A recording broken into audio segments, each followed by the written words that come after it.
देवी एक दिन की बात है, मैं सुबह 4 बजे जल्दी जगा। मैंने देखा कुछ व्यक्ति हाथ में पोटली लेकर के जा रहे हैं। मैंने आवाज लगाया, वो डर करके पोटली छोड़ करके चले गए। मैंने ही जैसे उस पोटली को खोल करके देखा, समझ गया उस पोटली में 4 मुट्ठी चने बंधे हुए थे। मैंने कहा चना की चोरी करने वाला कौन हो सकता है। अचानक मैंने ध्यान धर करके देखा तो सारी कथा मालूम पड़ गई। पास में एक देवी रहती थी, वृद्धा ब्राह्मणी, भिक्षा मांग करके जीवन यापन करती थी। आज उन्हें 4 घर से 4 मुट्ठी चने मिले थे। लेकर के खाने के लिए सोचने लगी। फिर विचार किया सुबह क्या खाऊंगी। उस पोटली को बांध करके ऊपर रख दिया छप्पर में। रात्रि में उसके यहाँ पर चोर घुसे। चोर पोटली लेकर के जैसे ही भगने लगे, उस ब्राह्मणी ने रोते हुए कहा 4 दिनों के बाद में 4 मुट्ठे किसी तरह से मुझे यह चने मिले हैं, उन्हें भी चोरी करके लिए जा रहे हो। मैं श्राप देती हूं, जो भी इन चनों को खाएगा वो दरिद्र हो जाएगा। देवी, मैंने जैसे ही उन चनों को हाथ में लिया, समझ में आ गई सारी कथा। मैंने सोचा कृष्ण आने वाला है, जिद करके मांगेगा, मांग करके कहीं खा लिया तो दरिद्र हो जाएगा। और मैं भी कैसा मित्र जो अपने मित्र को दरिद्र होता हुआ देख लूं। यही सोचकर मैंने देवी वह 4 मुट्ठी चने बैठ करके वहीं पर खाए लिए।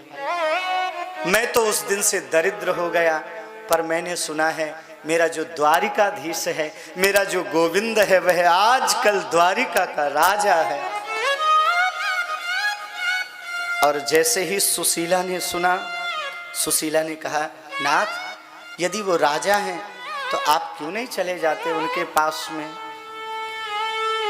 दास्यति द्रविणं भूरि सीदते ते कुटुंबिने, सीदते ते कुटुंबिने।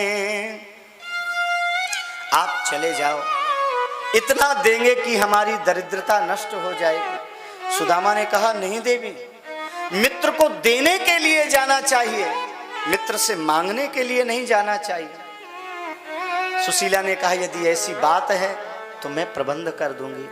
आज सुशीला 4 घरों में गई और हाथ जोड़ करके बोली मेरे पति देवता मित्र से मिलने जाना चाहते हैं, आपके घर में कुछ हो तो दे दीजिए। आज उन समस्त घरों से एक ही चीज मिली, एक मुट्ठी चावल सबने डाल दिया। सुशीला ने अपने धोती के उस कोने में ऐसे लिया, कोई पात्र नहीं था, कोई वस्त्र नहीं था, उसी धोती के खंड को फाड़ करके पोटली बना दिया। सुदामा जी को हाथ में दे करके बोली जब आप जाएंगे आपके मित्र से आपकी मुलाकात होगी। हो सकता है बीच में भाभी के विषय में पूछ लें, और यदि भाभी के विषय में थोड़ा भी चर्चा चल जाए तो हमारा एक संदेशा उन्हें पहुंचा देना। सुदामा जी ने कहा बताओ ना देवी, क्या संदेशा पहुंचाऊंगा कृष्ण के पास।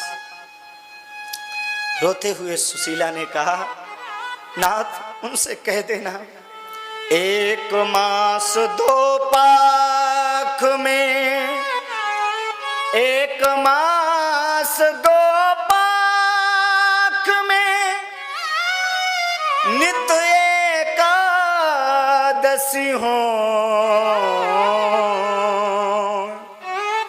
मेरे घर गोपाल जू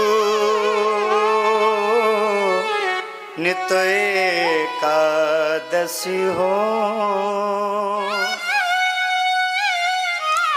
जब एकादशी का दिन आता है तो लोग व्रत के लिए भूखा रहते हैं।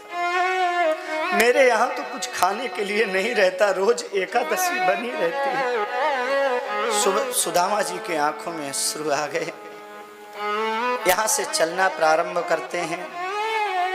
रास्ते में चलते जा रहे हैं, ठाकुर जी की याद करते जा रहे हैं। सुदामा जी बड़े भाव से अपनी कन्हैया की याद करते हैं। बोलिए भक्त वत्सल भगवान की। रास्ते में चलते जा रहे हैं।